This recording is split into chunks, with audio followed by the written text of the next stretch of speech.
G'day, welcome to Talkin Country. It is a country racing smorgasbord this time of year. Another triple header on the weekend. We had Carnarvon racing, of course, on Friday. That meeting was originally scheduled for the Friday prior. We had Ladies' Day at Port Hedland on Saturday and racing up in the Goldfields on Sunday. At Port Hedland on the Saturday, we hit the halfway mark of the Port Hedland Turf Club season. Ladies' Day is meeting 3 of 5 that the club hold. Brett Pope had an extraordinary 26 acceptors on the day, including 6 in the maiden, all in the same silks. A caller's nightmare, and just after you call the last horse past the post and you're through unscathed, you take a quick look at your phone to check the past the post prices, and a message appears, making you sweat for a few moments. Who needs friends, eh? Wing It though, in race number 2, one for Brett Pope, is going to claim winner of the day. And it was pretty unanimous, I think, in the end as well. Wing It was very impressive at Roeburn last time out. He was even more impressive on Saturday at Port Hedland. About to extricate a little bit deeper as they're about to run onto the grass. Then we have Wing It hold out, Pavliani to the outside. Shanti Girl, the one to catch. 300 metres to go or just under. The outside Hope to Admire. Big carry. Wing It looking to pierce through and out wide of Pavliani. Needs to find about 3 to 4 lengths. But it's Shanti Girl in front. Here comes Wing It though. Wing It's come from last. A slice through the pack. And Wing It, gee, that's an impressive win. Wing It for Lee, great ride. At Kalgoorlie, Saturday Sesh won the open class race after sitting wide, and it was Blood Brother who scored his second win of the season in the Lucky Last, and it was Lucky Lakdar Ramoli who produced a gem of a ride. The lead from Electric Beck, also the Candy Kid, Kiralee late. I Never Dream down the extreme outside. It's Ideally coming through now, Blood Brother. Ideally, Blood Brother. Blood Brother gets the head down and wins. Ricky Brown's small team is certainly one to follow on the Goldfields at the moment. His last 12 starters have yielded 2 winners and 8 placings.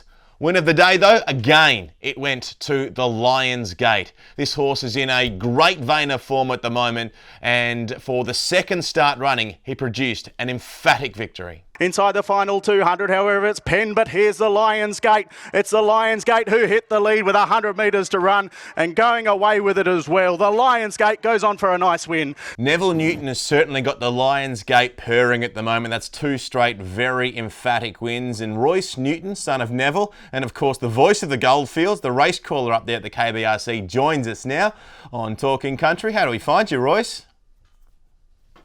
Going well, Alex. Very, very happy with Sunday's performance. It's nice to have a horse in the stable that's firing and that's winning us a couple. So hopefully onwards and upwards from here. He's a fairly handy.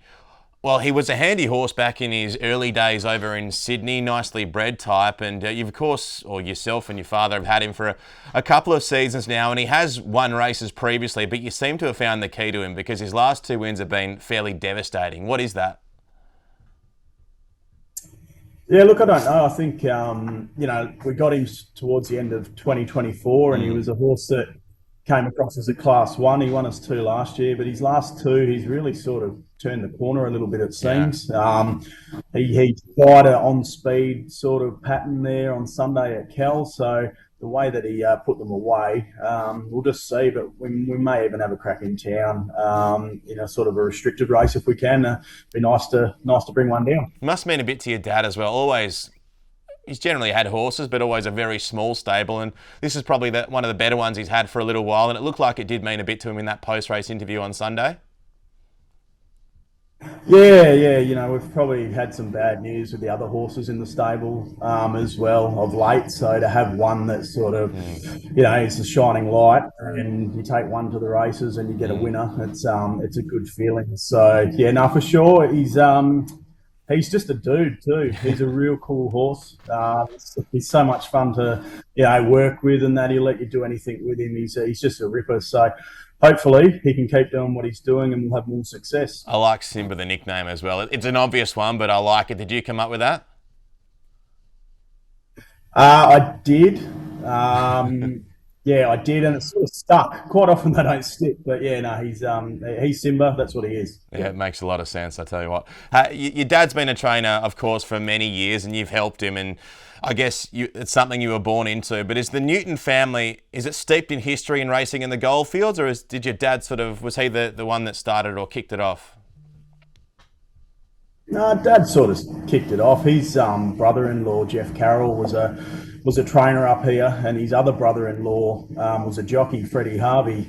So between the two of them, they sort of got him interested, and I think he took his license out late 80s, early 90s, and he's just been training ever since. Sort of, on average, maybe 2 to 3 horses. We've had a couple good ones go through the stable. Morocco Bound won a Coolgardie Cup for us, and then we had Comanche Red, who won 7 or 8 on the Goldfields here, and there's been other ones as well. But, just a hobby trainer, loves his horses. Horses are his life, and my brother and I sort of own the horses with Dad, and we'll just keep finding him a couple to have some fun with. Yeah, I remember Comanche Red. That would have been about 10 years ago. I think you picked him up from Trev and did great things on the Goldfields. And how about yourself? So your dad, of course, involved in the training side of things. How did you become a race caller, and why is that your calling, I guess? Look, to be honest, I just thought it was a pretty cool job. Like you know yourself, Alex. Yeah. It's a lot of fun calling races. I just asked if I could call a trial one day when Richie Bell was calling the Goldfields there for a while, and went up and called a trial, made a mess of it, and went back and had another crack, and it sort of started from there. But I really enjoy obviously being a race goer, let alone being a race caller. Best seat in the house. It's a great place to be, and eventually getting Kalgoorlie was a big thing for me because it's my home track. It took me travelling all over WA, followed by a stint in Korea to get it. So it's nice to have it. Speaking of that stint in Korea, I remember working as Tab Radio as it was back then, and we were covering the races, and I put up the fader and Soul was on, and I heard your voice. I'm thinking, what on earth is Royce Newton? This would have been 9-10 years ago. You can tell me, what is Royce doing in Seoul in South Korea? How did you end up there? Look, it was one of those things. Simon Foster, former horse trainer in WA here, messaged me and he goes, "Do you want to have a crack at this? There's a gig going in South Korea. I know the caller." And one thing led to another. I applied for it. I didn't think I'd be a chance. I think they had about 40 applications, and the person who got it actually had to renege. I was second cab off the rank, so it was an American fellow who was going to take the job, but he had to pull out for personal reasons. So next minute I found myself up in Seoul, calling Seoul and Busan up there. So a really good experience back in 2019, 2020. And how was it, and what were the main differences, I guess, calling in Kalgoorlie to calling in Korea? Oh, huge. Look, Sunday we'd have 40,000 people at the races. It was huge. On a Sunday's their big day over there. Wow. We'd have Seoul and Busan. We'd call 18 races between 2 to 3 of us, depending who was rostered on. They're hunters over there. We love going to the races and socialising and having a drink and all that. They're just hunters, So, you off the screen, obviously, if we were calling Busan, because they were down on the south coast. Yeah. But because you had to cover that from the studio as well. So, there was things that were different. Kalgoorlie, coming back and calling Kalgoorlie for me is just a bit of a dream come true. Must have been a pretty special phone call to get. Would have been, 22 when Dave Sheehan retired, to get the phone call saying you were going to be the number 1 caller on the Goldfields. Yeah, back in 21, 22, around there. I took over the gig when Dave decided to retire, and still run into Dave every now and say good day to him. I've really relished the opportunities since I've been given the chance. And what do you do Monday to Friday? Of course, you call on a Sunday generally, and you help your dad down at the stables, but you were telling me off air, this is your home office. I see a lot of files, I see a lot of paper. What do you do Monday to Friday? It looks like a pretty complicated sort of setup there. It can be. No, look, I'm obviously based in Kalgoorlie, so my company doesn't have an office here. I'm a structural engineer Monday to Friday, mainly in the resources industry, so mine site sort of infrastructure. So that's, we're sort of designing, modifying, doing all that sort of stuff, and project managing a few jobs as well. I've been involved in some energy jobs around WA with the renewables and that. So just because I'm based in Cal doesn't necessarily mean I work on Kalgoorlie jobs. I work on very little Kalgoorlie jobs, to be fair, but no, that's the Monday to Friday job, and it certainly keeps me busy, that's for sure.